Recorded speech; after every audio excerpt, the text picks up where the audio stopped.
नारायणं नमस्कृत्य नरं चैव नरोत्तमं देवीं सरस्वतीं व्यासं ततो जयम् उदीरयेत्।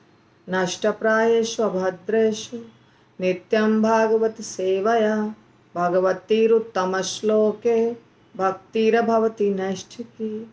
कृष्णाय वासुदेवाय देवकी नंदनाय च नंदगोपकुमाराय गोविंदाय नमो नमः। जय श्री कृष्ण चैतन्य प्रभु नित्यानंद श्री अद्वैत गदाधर शिवासादि गौर भक्तवृंद। हरे कृष्ण कृष्ण कृष्ण हरे हरे, हरे राम राम राम हरे हरे। श्रीमद् भागवतम स्कंद 1 अध्याय 3 श्लोक संख्या 27 से। ऋषयो मनवो देवा मनुपुत्रा महोजसः कलाः सर्वे हरेरेव स प्रजापतयः स्मृता। सारे ऋषि मनु देवता तथा विशेष रूप से शक्तिशाली मनु की संतानें भगवान के अंश या उन अंशों की कलाएं हैं जिस इसमें प्रजापति गण भी सम्मिलित हैं। तो हमने कल के दिन जो क्लास किया था उसमें सारे अवतार यानी 22 अवतार तक हो गया। 22 अवतार का वर्णन है इस अध्याय में श्रीमद् भागवतम के इस 1.3 में। तो 22 हो गया था और बाद में सूत गोस्वामी कहते हैं कि जैसे एक जल स्रोत से बहुत सारे नाले निकलते हैं वैसे असंख्य अवतार होते हैं भगवान के। अवतार के बहुत सारे प्रकार भी होते हैं, टाइप्स, एक जैसे सारे अवतार नहीं होते हैं। तो ये जो श्लोक है इसमें बता रहे हैं कि सारे ऋषि मनु देवता तथा विशेष रूप से शक्तिशाली मनु की संतानें भगवान के अंश या उन अंशों की कलाएं हैं। श्रील प्रभुपाद की जय।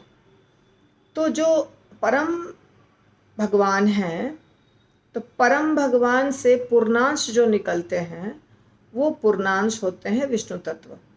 उसके बाद भिन्नांश होते हैं, हम लोग भिन्नांश हैं। हम लोग जो है ना पार्शियल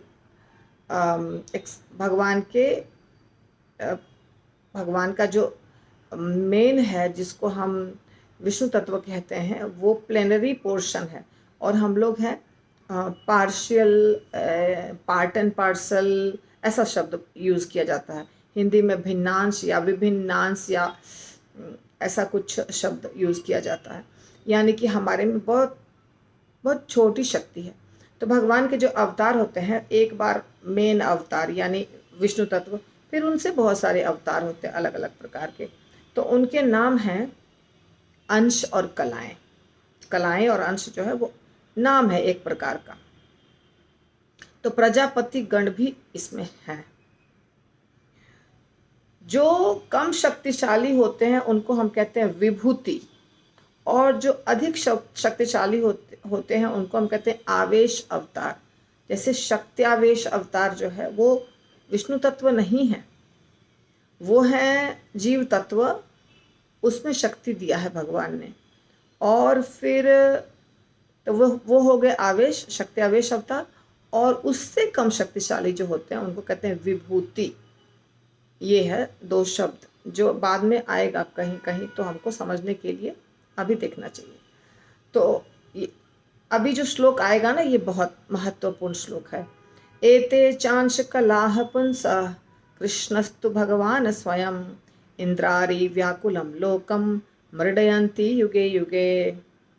एते च अंश कलाः, एते यानी ये सब, च तथा अंश यानी पूर्णांश, कलाः पूर्णांश के भी अंश, पुंसः परम पुरुष के, कृष्ण भगवान कृष्ण, तू लेकिन भगवान स्वयं साक्षात, इंद्र अरि इंद्र के शत्रु से, व्याकुलम विचलित, लोकम सारे लोक को, मृडयंती सुरक्षा प्रदान करते हैं, युगे युगे विभिन्न युगों में।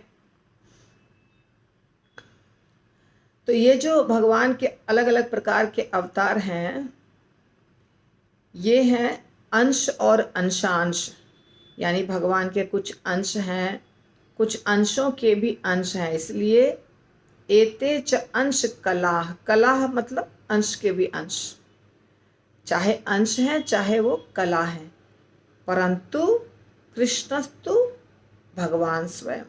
कृष्ण जो है वो स्वयं भगवान है, स्वयं भगवान, यानी गोलोक धाम में आदि पुरुष जहाँ से सब कुछ निकला है, उन्हीं को हम स्वयं भगवान कहते हैं। तो कृष्णस्तु स्वयं भगवान स्वयं। और इंद्रारी व्याकुलम लोकम मृडयंती युगे युगे, मृडयंती यानी सुरक्षा करने के लिए सुरक्षा करते हैं। तो उपर्युक्त सारे अवतार या तो भगवान के पूर्णांश हैं या अंशांश हैं, लेकिन कृष्ण तो आदि भगवान हैं। वे सब विभिन्न लोकों में नास्तिकों द्वारा उपद्रव किए जाने पर प्रकट होते हैं। भगवान सदैव आस्तिकों की रक्षा करने के लिए अवतरित होते हैं। तो भगवान कृष्ण या भगवान कृष्ण के पूर्णांश या पूर्णांश के अंश या अंश के भी आगे कला, ये सारे जो हैं ये तब आते हैं जब कुछ समस्या हो जाती है और उस समस्या को समाधान करने के लिए भगवान इनको भेजते हैं। तुम जाओ इस लोक में, तुम जाओ उस लोक में, ये समस्या हो रही है, वो समस्या हो रही है। तो ये उपद्रव, नास्तिक जब उपद्रव करते हैं तो उनको जैसे बताया है, परित्राणाय साधूनाम विनाशाय च दुष्कृताम। तो उपद्रवी जो होते हैं उनको दबाने के लिए और आस्तिकों की रक्षा करने के लिए भगवान अवतरित होते हैं। मृडयंती युगे युगे। अब जैसे कि भगवत गीता में श्लोक है ना, यदा यदा ही धर्मस्य ग्लानिर्भवति भारत अभ्युत्थानम अधर्मस्य तदात्मानं सृजाम्यहम् परित्राणाय साधूनां विनाशाय च दुष्कृताम् धर्म संस्थापनार्थाय संभवामि युगे युगे। संभवामि युगे युगे, युग युग में, बार बार, हर युग में आता हूँ मैं। संभवामि यानी मैं आके प्रकट होता हूँ। यहाँ पर भी क्या लिखा है, इंद्राणी व्याकुलम लोकम मृडयंती युगे युगे। सेम, हर युग में, विभिन्न युगों में मैं आता हूँ।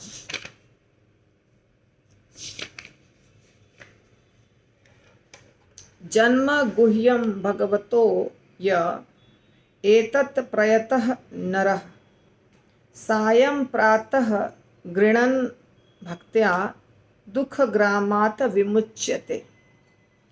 जन्म अर्थात जन्म, गुह्यम गुप्त, भगवतः भगवान का, यह जो, एतत् वे सब, प्रयतः सावधानी से, नरः मनुष्य, सायं शाम को, प्रातः प्रातः काल, गृणन पाठ करता या बाँचता है, भक्तया भक्ति पूर्वक, दुख ग्रामात समस्त कष्टों से, विमुच्यते छूट जाता है। जो भी भगवान के गुह्य अवतारों का सावधानी से प्रत्येक सुबह तथा शाम को पाठ करता है वह जीवन के समस्त कष्टों से छूट जाता है।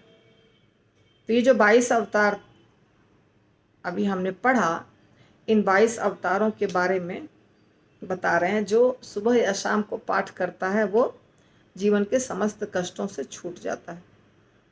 हमारे इस्कॉन के बहुत सारे भक्त क्या करते हैं, ये जो लिखा है ना अभी यहाँ पे, इसी तरह हर अध्याय में कुछ ना कुछ लिखा रहता है।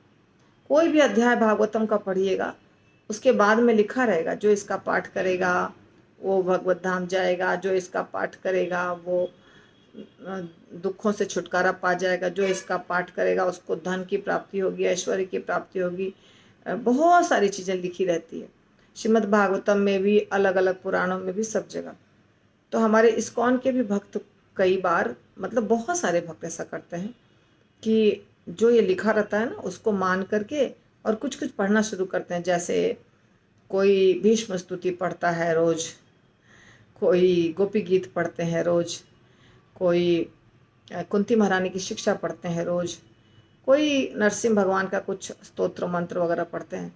ये जो लिखा है इसमें, तो ये हमारा प्रॉब्लम जो है दूर करेगा और यहाँ जो लिखा है उसके अनुसार हमको करना है। कोई भक्त बताता है, बाकी सारे भक्त उसको फॉलो करने लग जाते हैं। तो आप कर सकते हैं, आपकी इच्छा हो तो। परंतु ये ऐसे तो आपको हर अध्याय में कुछ न कुछ मिलेगा। तो आप कितना पढ़ेंगे, कितना स्तुति करेंगे, कितना पढ़ेंगे, कितना आप रोज़ पढ़ेंगे, ये किसके लिए है? जो नया आदमी है, नया भक्त है, एकदम नया, जिसको कि कुछ भी आकर्षण नहीं है, बुक से, ग्रंथों से आकर्षण नहीं है। तो उसको आकर्षित करने के लिए, भगवान की लीलाओं से आकर्षित करने के लिए ऐसा हमारे आचार्य बोलते हैं। कोई भी आचार्य, यानी सुखदेव गोस्वामी बोले या व्यासदेव जी बोले या कोई बोले, ताकि लोग पढ़ें, उसको सुने और पढ़ें। वो जो बताएं फ़ायदा, वो भी गलत नहीं है, वो होता है। परंतु यदि हम भक्त हैं तो हमको परंपरा ने कुछ बताया है, जैसे आपको मंगल आरती करनी है, या 64 माला या 16 माला या 25 माला करना है, जिसको जैसा बताया है गुरु ने, तो उतना माला करना है, नियम करना है, साथ साथ में सेवा करनी है, मंदिर जाना है। तो ये सारी चीज़ें जो बताई गई हैं, ये अपने आप में कंप्लीट है। ये ऊपर से इतना करने की ज़रूरत नहीं है, ये सब करने की ज़रूरत नहीं है। वास्तव में देखा जाए तो जो रेगुलर रूटीन में प्रभुपाद ने बताया है वो काफ़ी है। उतना ही करेंगे तो ही भगवत धाम चले जाएंगे। जन्म गुह्यम भगवतो य एतत् प्रयतो नरः सायं प्रातर् गृणन् भक्त्या दुख ग्रामात् विमुच्यते। जन्म जन्म गुह्यम गुप्त भगवतः भगवान का, यह जो एतत् वे सब, प्रयतः सावधानी से नरह मनुष्य सायं शाम को प्रातः प्रातः काल गृणन पाठ करता बाँचता है, भक्तया भक्ति पूर्वक दुख ग्रामात समस्त कष्टों से विमुच्यते, छूट जाता है। जो भी भगवान के गुह्य अवतारों को का सावधानी से प्रत्येक सुबह तथा शाम को पाठ करता है, वह जीवन के समस्त कष्टों से छूट जाता है। अब इस चीज़ को हमको कैसे समझना होगा? हम भक्त हैं तो हमें कैसे समझना होगा कि हमें ये जो बताया गया है, इसके बदले, जैसे यहाँ 22 अवतारों की चर्चा हुई है, इसके बदले आप कोई लीला पढ़ सकते हैं। जैसे नरसिंह लीला पढ़ सकते हैं, बलराम जी की कोई लीला, भगवान कृष्ण की कोई लीला, या मत्स्य अवतार, कोई भी भगवान की लीला पढ़ सकते हैं। तो यहाँ जो फ़ायदा बता रहा है वही फ़ायदा होगा। एतत् रूपम भगवतो ही अरूपस्य चिदात्मनः माया गुणैः विरचितम महत् आदिभिः आत्मनि। एतत् ये सब रूपम रूप भगवतः भगवान के ही निश्चय ही अरूपस्य निराकार के चिदात्मनः ब्रह्म के माया भौतिक शक्ति माया गुणैः गुणों से विरचितम निर्मित महत् आदि भी पदार्थ के अवयवों से आत्मनि आत्मा में भगवान के विराट रूप की धारणा, जिसमें वे इस भौतिक जगत में प्रकट होते हैं, काल्पनिक है। जैसा कि हम अभी देख रहे थे, कुछ श्लोकों से चल रहा था ना, विराट रूप का बहुत सारा वर्णन चल रहा था। 1000 हाथ हैं, 1000 पैर हैं, 1000 मुकुट हैं, 1000 मस्तक हैं। तो यहाँ बता रहे हैं कि ये काल्पनिक है। यह तो अल्पज्ञों को भगवान के रूप की कल्पना में समंजन कराने के लिए है, लेकिन वस्तुतः भगवान का कोई भौतिक रूप नहीं होता है। भगवान का तो भौतिक रूप होता ही नहीं है, भगवान का तो रूप आध्यात्मिक है। भौतिक रूप यदि बता रहा है कोई, तो वो कल्पना है। क्यों भौतिक रूप? क्योंकि भगवान का जो विराट रूप है ना, उसमें भगवान के चरण कमल की तुलना, भगवान के मस्तक की तुलना, भगवान के पेट की तुलना, ये सब चीज़ की तुलना भौतिक ब्रह्मांड के अंदर जो चीज़ें हैं उससे की जाती है। तो वो तो हो नहीं सकता है, भगवान तो भौतिक है नहीं, भगवान तो दिव्य है। इसलिए यहाँ कह रहे हैं कि नहीं, ये काल्पनिक है। परपोर्ट के अंदर जो है वो, जैसा कि मैं हमेशा करती हूँ, कल तो नहीं बता पाऊँगी, कल तो वहाँ पे कथा होगी, कुछ सिंपल कथा होगी, देखूँगी, अभी मुझे समय तो नहीं है कैसे तैयारी होगी, पर परसों के कथा में मैं आप लोगों को बताऊँगी। यानी परसों मंडे 12:15 बजे से क्लास होगी। क्लास का समय बदल गया है, प्लीज़ ध्यान रखिएगा, 12:15 से हम क्लास करेंगे। तो बादल तथा धूल वायु द्वारा ले जाए जाते हैं। अच्छा, इसका श्लोक ये है, यथा नभसि मेघो हो रेणुर्वा पार्थिवो नीले एवं द्रष्टरि दृश्यत्वम आरोपितम अबुद्धिभिः। यथा जिस प्रकार नभसि आकाश में, मेघ ओघ बादलों का समूह, रेणु धूल, वा तथा पार्थिव मलिनता धुंधल का, अनिले वायु में, एवं इस प्रकार दृष्टरि देखने वालों वाले को, दृश्यत्वम देखने के लिए, आरोपितम आरोपित होता है, अबुद्धि भी अल्पज्ञों द्वारा। बादल तथा धूल वायु द्वारा लिए जाते हैं, लेकिन अल्पज्ञ लोग कहते हैं कि आकाश मेघाच्छन्न है और वायु धूलिमय है। इसी प्रकार वे लोग आत्मा के विषय में भी भौतिक शरीर की कल्पनाओं का आरोप करते हैं। बादल और धूल ये दोनों को कैरी करता है हवा।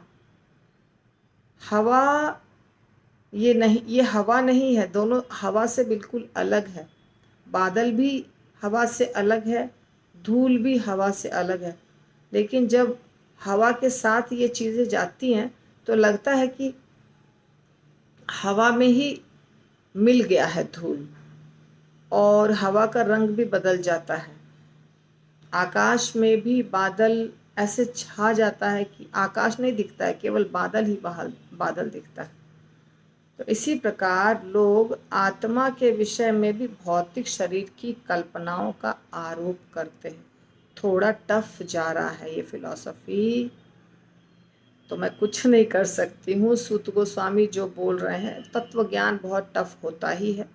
तो जहाँ तत्व ज्ञान आ रहा है, जहाँ टफ आ रहा है, कोशिश करिए सुनने का, समझने की कोशिश करिए। जितना आता है उतना में संतुष्ट हो जाइए। परपोर्ट को पढ़ लीजिए, अगर परपोर्ट में कुछ समझ में आता है तो अच्छी बात है, नहीं तो आप पूछिए, मगर आज नहीं। ये मुझे टाइम जब मिलेगा तब मैं पढ़ूंगी और परसों में बताऊंगी, तो परसों आप प्रश्न पूछेंगे। आज तो मुझे बुक देखने का 1 मिनट भी नहीं मिला है, क्योंकि मैं सुबह से बिज़ी थी और सीधे आके आपको पढ़ा रही हूँ।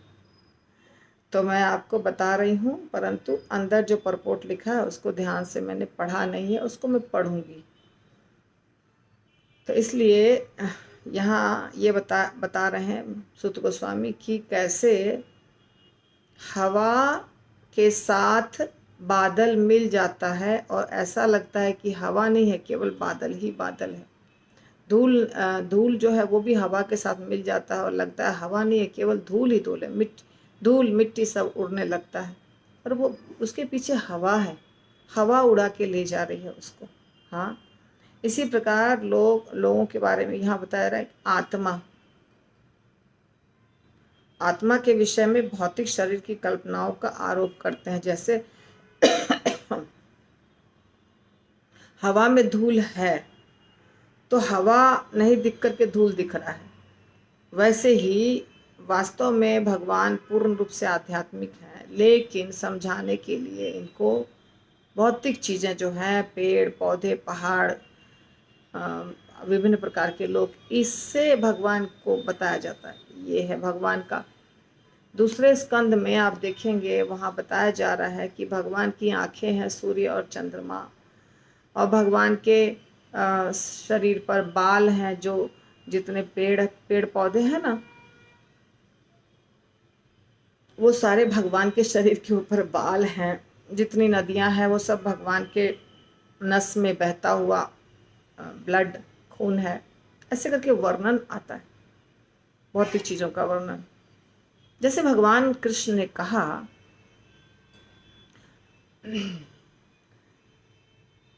मयि ततम इदम सर्वम सूत्रे मणिकणा इव, यही बताया था ना कि मेरे धागे में पिरोया गया है सब कुछ, और जो धागा है वो मैं हूँ। इस दुनिया में सब कुछ बाहर से जो दिख रहा है वो मैं हूँ, धागा के रूप में, आधार के रूप में, जिसके कारण वो चीज़ें अरेंज दिख रही है। सूत्रे मणिगणा इव। तो आपको शायद श्लोक याद भी होगा। तो उसी प्रकार हवा जो है, हवा आधार है और उसमें धूल उसके ऊपर उड़ रहा है, या बादल। मत्तः परतरम न अन्यत् किंचित अस्ति धनंजय मयि सर्वम इदम प्रोतम सूत्रे मणिकणा इव। मैं 2 श्लोक को मिला के आपको बोल दिया कुछ गलत। पिछला श्लोक जो बताया ना, मयिततम इदम सर्वम, वो 2 श्लोक को मिला दिया। वास्तव में क्या है, मत्तः परतरम न अन्यत् किंचित अस्ति धनंजय मयि सर्वम इदम प्रोतम सूत्रे मणिगणा इव। तो बता रहे हैं भगवान, सूत्र है, एक धागा है जिसके ऊपर सारे मोती टिके हुए हैं। धागा को निकाल दीजिएगा, मोती बिखर जाएंगे।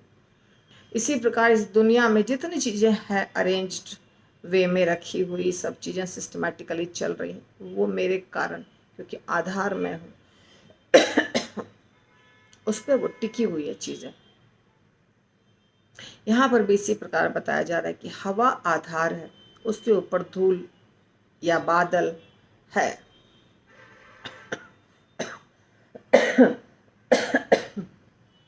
पर दिखाई दे रहा है धूल, दिखाई दे रहा है बादल। इसी प्रकार भगवान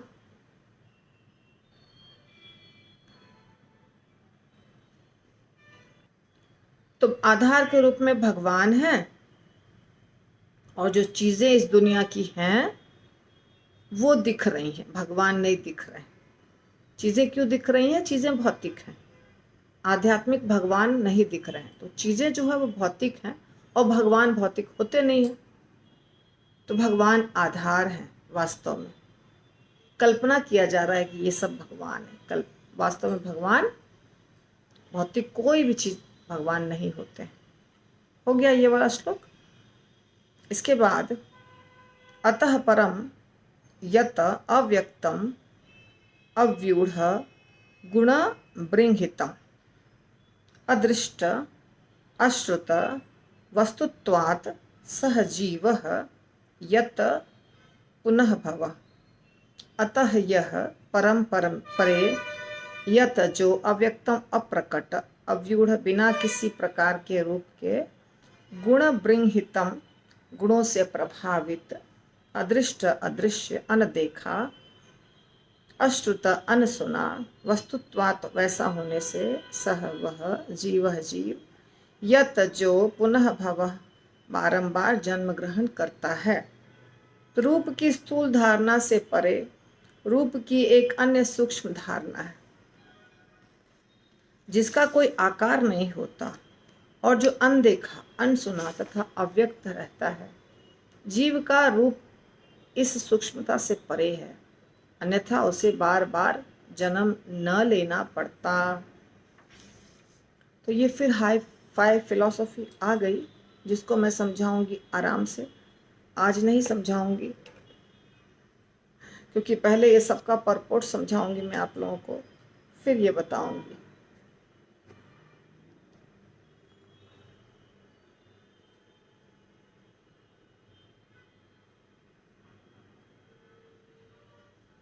तो आज मैं अभी ही आप लोगों से प्रश्न पूछने के लिए बोल रही हूँ। छोटा मैंने बनाया है, आज लेक्चर छोटा कर दिया। अब आपको मौका दे रही हूँ, यदि कोई प्रश्न है तो पूछिए।